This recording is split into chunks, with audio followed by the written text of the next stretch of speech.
Setelah Jokowi melempar pernyataan ada agenda besar politik di balik kasus ijazahnya, kini para relawannya lebih gamblang dengan menyebut ciri tokoh politik besar yang menyokong Roy Suryo CS berbaju biru. Lalu apa motif bergesernya kasus hukum ijazah menjadi drama politik? Kita bahas bersama analis politik Carta Politika, ada Yunarto Wijaya melalui sambungan Zoom dan dua narasumber saya yang sudah ada di studio, ada Sekjen TPUA Azamkan dan juga Ketua Umum Solidaritas Merah Putih Bung Silvester Matutina. Bapak-bapak, selamat petang semuanya. Selamat petang. Selamat petang. Siap, saya ingin ke Bung Silvester dulu. Pak Jokowi bilang ada agenda besar politik, tokohnya sudah diketahui publik. Bung Ade Darmawan bilang, clue-nya baju biru. Siapa tokohnya? Kalau kita melihat memang saya juga dari awal-awal bicara seperti hal yang sama. Jadi sebenarnya isu pemaksulan dan isu ijazah palsu ini kalau kita lihat tidak mempunyai dasar-dasar hukum dan juga fakta-fakta konstitusi yang benar ya. Baik isu pemaksulan maupun ijazah palsu. Isu ini seperti yang dikatakan oleh Prof. Jimli Asidiki bahwa hanya untuk menghancurkan lawan politik dengan tidak beradab ya. Dan ini memang kita lihat bukan hanya di situ isu pemaksulan, isu ijazah palsu, bahkan kalimat-kalimat yang menyudutkan secara pribadi atau ad hominem itu selalu dilakukan Pak Jokowi, PKI lah, Gibran Fufu-Fafa lah, Gibran Plonga-Plongo lah, nggak mau dipimpin oleh monyet lah. Ini kan udah terjadi nih. Memang untuk menghancurkan karakter. Dan semuanya ini pastinya bukan hanya saya ataupun Pak Jokowi, bahkan Pak Prabowo mengetahui itu. Artinya siapa tokoh politiknya? Tokoh politiknya bisa jadi adalah yang kemarin kalah Pilpres tentunya. Kalah Pilpres. Ya kan, yang kedua yang tidak mau Prabowo Gibran berhasil, kalau bisa putus di tengah jalan, atau yang nantinya untuk konsumsi 2029. Clue biru ini artinya partai politik? Ya, bisa jadi partai politik. Dan memang kita udah tahu ya kan, saat ini pun mereka sudah mulai mempersiapkan calonnya. Sudah membentuk elemen-elemen di berbagai daerah, sudah gitu loh. Dan Tapi Anda berani menyebutkan, Bung Silvester, partai politik mana yang menjadi tokoh agenda besar ini? saya pikir saya nggak perlu sebutkan, masyarakat udah tahu itu, ya kan. Yang kita lihat juga bahwa ada beberapa komentar daripada Partai Biru ini mengenai ijazah palsu. Mereka mengatakan bahwa Pak Jokowi tidak perlu melaporkan rakyatnya. Ini kan konyol. Ngapain sih Anda sampai mengatakan itu? Padahal ini kan proses hukum. Karena apa?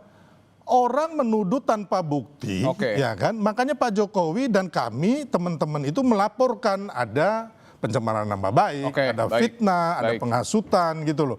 Dan kan tidak perlu gitu loh mereka berkomentar gitu. Ada juga dari pengurus Partai Biru itu mengatakan bahwa ini hanya untuk pengalihan isu. Baik, kita sudah tangkap poinnya, Bung Silvester. Saya ingin ke Mas Toto dulu. Mas Toto, tadi kan dibilang bahwa clue-nya ini baju biru.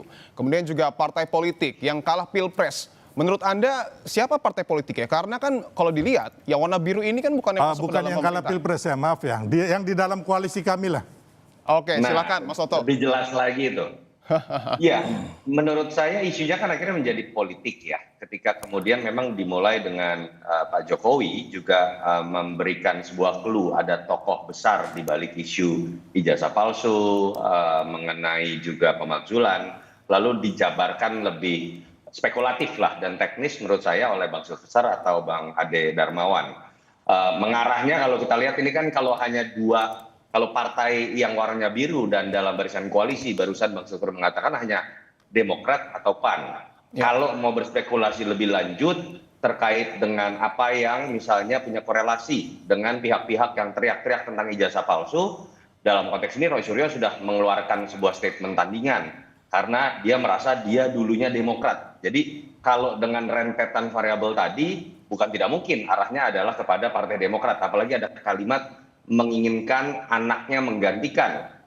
Setahu saya misalnya Bang Zulkifli Hasan anaknya tidak sampai level sana. Kalau kita bicara Demokrat mungkin saja berbicara AHY dan mungkin bisa saja dikaitkan dengan masa lalu Demokrat dengan Pak Jokowi, terutama dalam konteks perebutan kursi ketua umum Demokrat kan memang tidak terlalu baik. Ada nuansa konflik di masa lalu. Tapi menurut saya ini entah apapun kebenarannya, kita kan nggak bisa ya kemudian membuktikan ini. Tapi yang jelas kalau benar ini terjadi, menurut saya yang paling jatuh adalah kewibawaan Pak Prabowo.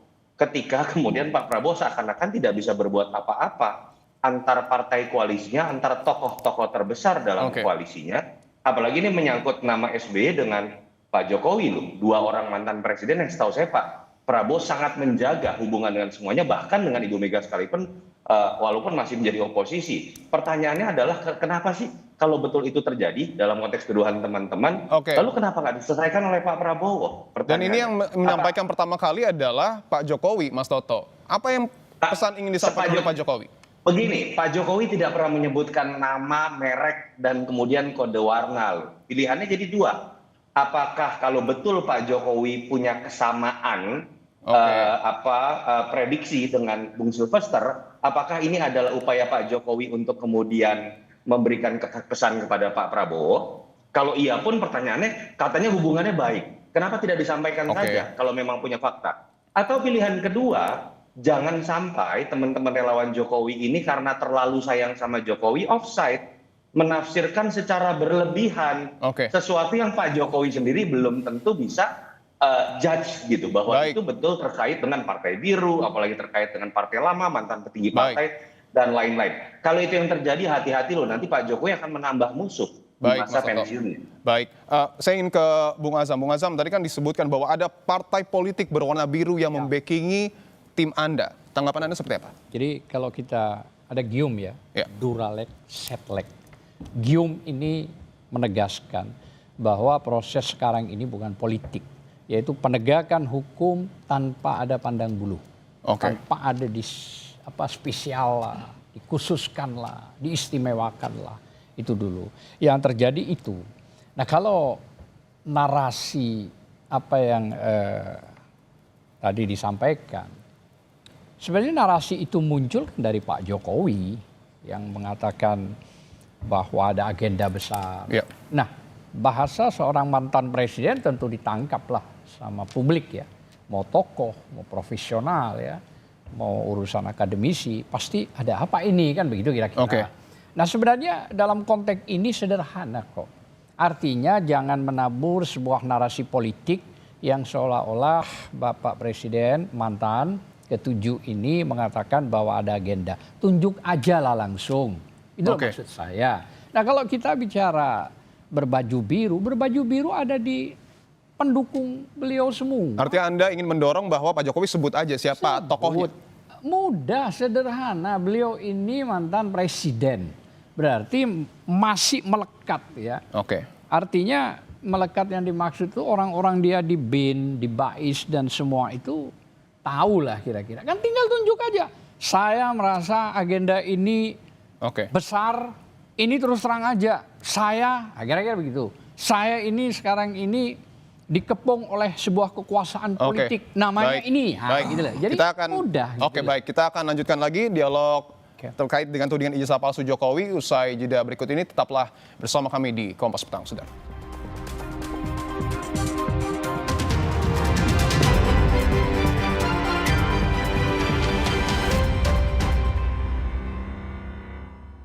Aku sering melihat galon cuci ulang disimpan di tempat yang kotor. Jujur takut.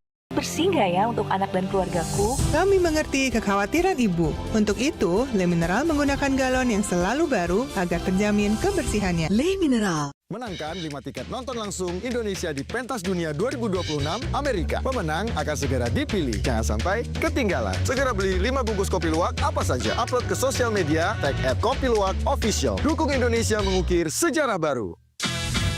Menangkan 5 tiket nonton langsung Indonesia di Pentas Dunia 2026 Amerika. Beli 5 bungkus kopi luwak limited edition, foto 5 kemasan dan struk asli. Upload ke sosial media, tag @kopiluwakofficial. Dukung Indonesia mengukir sejarah baru.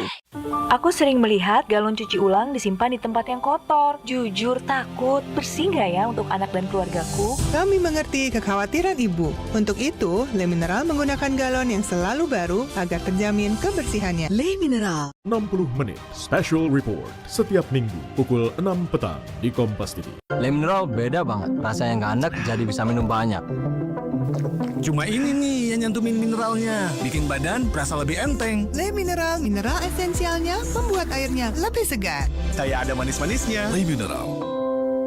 Mau mengiklankan usaha kamu dengan harga terjangkau? Langsung aja ke pasangiklan.com. Pasang iklan segampang upload, bayar, tayang. Ada beragam paket yang bisa kamu pilih di pasangiklan.com. Mulai dari harga Rp50.000 sampai harga Rp1.000.000. Iklan kamu akan tayang di jaringan media milik Kompas Gramedia. Jadi, iklan kamu berpotensi dilihat oleh 270 juta pembaca. Di pasangiklan.com, kamu bisa memilih jenis iklan yang ingin ditayangkan. Kamu bisa memilih iklan untuk ditayangkan di website, Instagram, atau iklan baris di koran Kompas. Di pasangiklan.com, kamu nggak perlu khawatir, karena setelah iklan ditayangkan, kamu akan mendapatkan informasi mengenai perkembangan iklan berupa laporan performa untuk iklan digital dan Instagram, serta notifikasi penayangan untuk iklan baris di koran Kompas. Jadi, mau pasang iklan yang dilihat banyak orang dengan harga terjangkau? Segampang upload, bayar, lalu tayang? Tunggu apa lagi? Langsung aja ke pasangiklan.com. Aku sering melihat galon cuci ulang disimpan di tempat yang kotor. Jujur takut, bersih nggak ya untuk anak dan keluargaku? Kami mengerti kekhawatiran Ibu. Untuk itu, Le Mineral menggunakan galon yang selalu baru agar terjamin kebersihannya. Le Mineral. Cerita Rasa, Sabtu pukul 10:30 siang di Kompas TV. Aku sering melihat galon cuci ulang disimpan di tempat yang kotor. Jujur takut, bersih nggak ya untuk anak dan keluargaku? Kami mengerti kekhawatiran Ibu. Untuk itu, Le Mineral menggunakan galon yang selalu baru agar terjamin kebersihannya. Le Mineral. Gelar Perkara setiap Sabtu di Kompas TV. Aku sering melihat galon cuci ulang disimpan di tempat yang kotor. Jujur takut, bersih nggak ya untuk anak dan keluargaku? Kami mengerti kekhawatiran Ibu. Untuk itu, Le Mineral menggunakan galon yang selalu baru agar terjamin kebersihannya. Le Mineral. Dipo, investigasi setiap Senin pukul 8:30 malam. Tidak semua air itu aqua. Yang dipilih dari sumber air di gunung terlindungi, disaring bertahun-tahun oleh lapisan bebatuan, dan kaya akan mineral alami yang seimbang. Sehingga aqua terasa dingin tanpa didinginkan.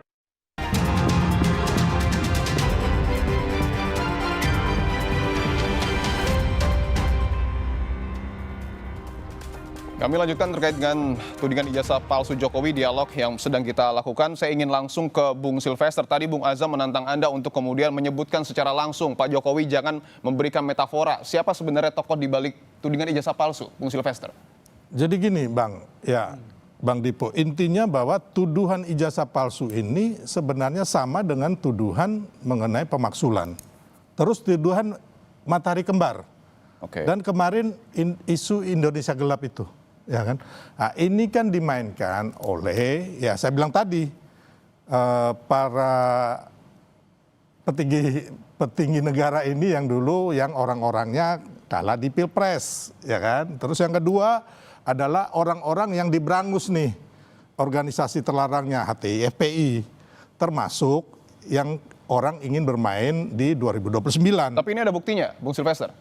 Ada, kalau umpama kayak isu matahari, isu demo-demo Indonesia gelap sudah terbukti. Sudah ada aliran dana dari para koruptor. Jadi aliran ada koruptor dana juga. Ada. Oke. Yang ke manajer pemberitaan Jak TV dan salah satu ketua buzzer itu udah ada dan mereka udah ditahan. Tapi untuk ijazah dan ini belum ada. Ya, jadi karena begini, karena para bohir di belakangnya ini nggak bersatu, Bang. Gitu loh, mereka bermain sendiri-sendiri. Maksud Anda tudingan ijazah palsu ini dilemparkan oleh TPUA dan kawan-kawan, ini didanai?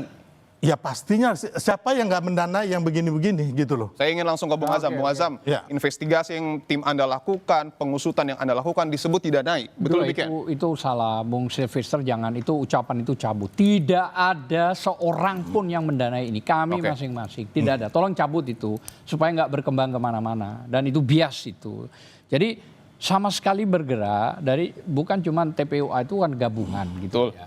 Artinya gabungan sejak tahun 2002.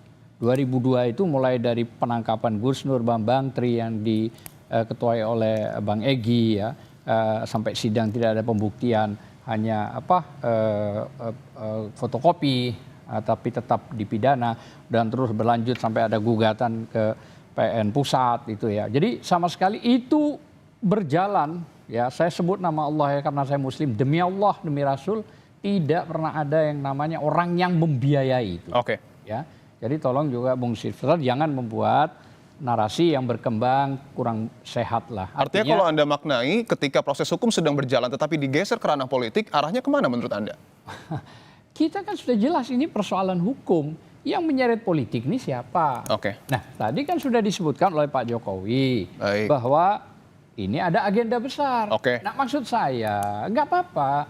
Artinya Pak Jokowi karena menurut feelingnya ada agenda besar karena ada ijazah palsu dan pemakzulan Gibran, tunjuk aja nggak apa-apa. Pasti ya, maksud saya rakyat akan mendukung kalau memang itu benar. Saya yakin. Saya minta tanggapan untuk Bang Asam, saya hargai itu. Mencabut statement. Enggak, kalau yang lainnya enggak. Kenapa? Sudah terbukti isu Indonesia gelap itu didanai dan ditahan. Sudah ada. Ya, tapi... Jadi saya nggak boleh cabut. Tapi kalau untuk Bang Asam, oke lah. Ya, saya menghargai itu, Bang. Jadi jangan biarkan saya punya pengetahuan saya mengenai itu, ya kan, itu juga nggak bisa saya bilang nggak ada yang mendanai. Ada isu-isu ini, Bang. Tapi kalau Bang Asam bilang nggak, saya hargai itu. Ya kan. Tapi kalau yang saya bilang tadi, Abang, sudah jelas-jelas Pak Prabowo sendiri juga mengatakan bahwa kalau Indonesia gelap itu dibiayai oleh koruptor yang dalam hal ini koruptor sawit itu. Dan aliran dananya ada. Beda nih. Gitu. Tapi kan kalau kembali ke berbeda ijazah dengan ini, TPUA itu. Gini. Beda. Baik, saya silakan, Mas Soto. Iya, begini, jangan salah paham dulu ya Bang Silver. Saya termasuk orang yang mengkritisi Jokowi ketika Mas Gibran maju. Saya tetap kritis sampai sekarang, tapi saya tidak terlalu nyaman sebetulnya dengan isu ijazah palsu. Tapi silakan teman-teman yang mengkritisi dari cara lain. Yang saya kritisi dari Bang Silvester dalam konteks merespon kritik-kritik seperti ini adalah jangan campur adukan dengan istilah yang tadi Bang Silver sudah sebutkan sendiri, ad hominem.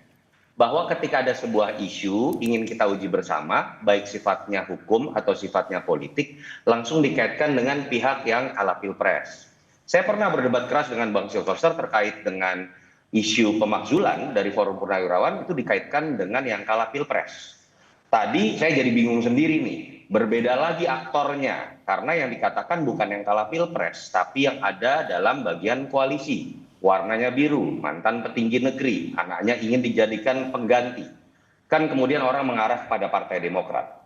Tetapi apapun itu, Bang Silvester, ketika kemudian narasi seperti itu, yang kasihan Pak Prabowo. Ini kan seakan-akan meragukan kapasitas kepemimpinan seorang Prabowo untuk menjaga kondusivitas antar aktornya. Untuk kemudian bisa menegur pihak-pihak yang ada sebagai musuh dalam selimut. Ini yang akhirnya bisa merenggangkan hubungan antara Pak Jokowi dengan Pak Prabowo. Kalau Bang Silvester atau teman-teman lain yang menuding seperti itu dianggap sebagai representasi suara Pak Jokowi, ini sangat tidak Pak Jokowi. Kalau memang yakin bahwa ijazah Pak Jokowi asli, hadapi secara hukum, otomatis nanti ujungnya akan menjadi sebuah kemenangan kok. Cara Pak Jokowi juga menurut saya masih elegan yang dilakukan hari ini misalnya ketika kemudian tapi Pak Jokowi gini Mas Soto.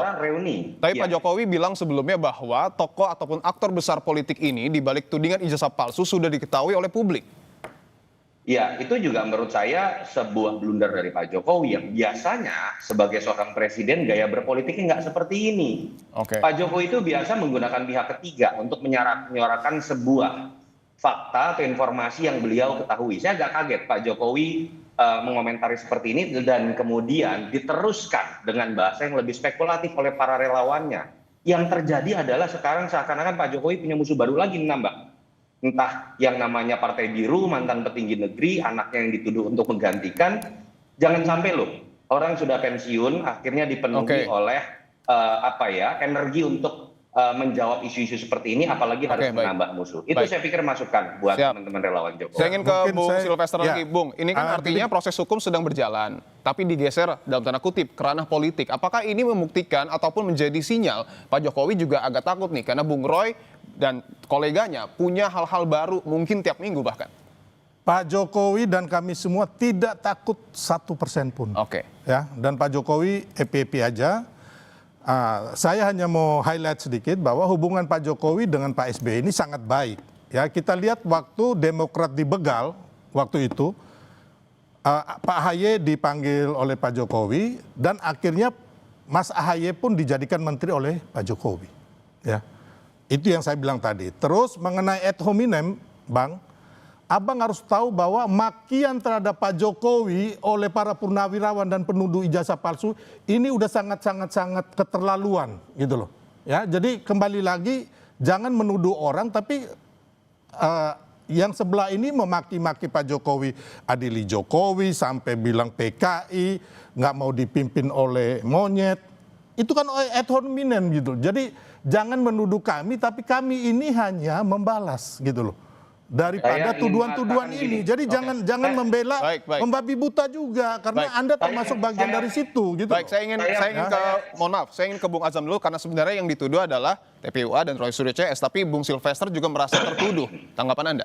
Enggak, saya pikir makanya kalau ini masalah ijazah biarlah hukum yang berjalan, itu clear. Jadi nggak usah ditarik kemana-mana terlalu jauh gitu loh maksud saya. Nah, kalau termasuk ranah politik ya? Iya, ke ranah politik gitu loh. Apalagi tadi Bung Sir juga mengatakan bahwa pembegalan Demokrat itu coba ketua KSP siapa waktu itu? Jenderal Muldoko. Itu yang ingin. Jenderal Muldoko sekarang ada di mana? Tapi itu pribadinya Pak Mulma, Bang. Saya tahu persis. Saya sudah menanyakan Pak Muldoko. Saya tanya Pak Muldoko, Anda di order Pak Jokowi tidak? Pernah nggak Pak Muldoko dipanggil oleh Pak Jokowi? Dan Pak AHY dipanggil Pak Jokowi di Istana Bogor.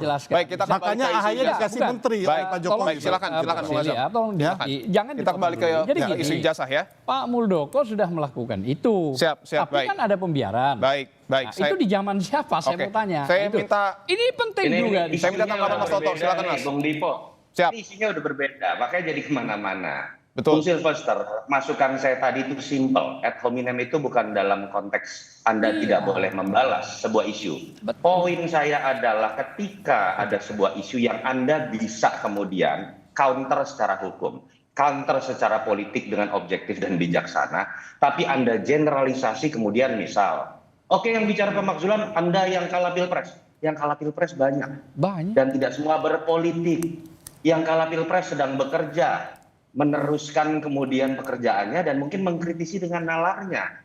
Yang kedua, ketika Anda berbicara mengenai isu ijazah palsu. Lalu dikaitkan dengan partai politik warna biru. Mantan petinggi negeri. Poin saya adalah Anda kok seakan-akan mungkin karena rasa cinta yang luar biasa kepada Jokowi untuk membela, tapi kemudian bersikap melebihi bahkan Pak Prabowo sendiri yang sangat menghormati seluruh mantan petinggi negeri dan bahkan menghormati siapapun yang kalah pilpres. Itu poin saya. Oke, baik, terima kasih. Bang Silvester. Terima kasih Mas Toto, terima kasih Bung Azam, terima kasih Bung Silvester. Kita berharap bahwa proses hukum terus berjalan ya, dan kita hargai itu. Harapan kita jangan dicampur aduk. Benar kata Mas. Itu poinnya. Intinya ucapan saya ini selaras dengan Pak Prabowo dan Pak Jokowi, itu aja. Kalau enggak mereka pasti protes lah. Baik, terima kasih Bapak-bapak semua. Kita lanjutkan Kompas Petang, Saudara, dengan informasi terkait dengan Timnas Indonesia U23 melenggang ke final Piala AFF U23 2025 usai mengalahkan Thailand. Untuk ketiga kalinya Garuda Muda maju ke partai puncak.